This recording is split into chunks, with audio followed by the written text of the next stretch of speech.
الاحتفالية جميلة إلا ما بيكون معانا، ما فيش يوم لليتيم إلا ما بيكون موجود معانا، ما فيش عيد للأم إلا ما بيكون معانا. هو الفنان الجميل ياسر الشرقاوي. أهلا بيك يا ياسر. اهلا بيك يا امين، وانا سعيد جدا جدا بالدعوه الكريمه من حزب المحافظين برئاسه معالي اللواء احمد رشدي وكل اعضاء الحزب الاجلاء.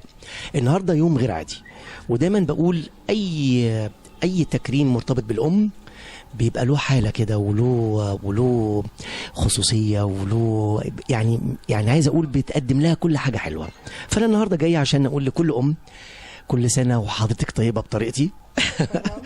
وبقول لكل الحضور يا رب دايما مكرمات ودايما متواجدين معانا في هذا المكان الجميل الرائع اللي بيضم النخبه.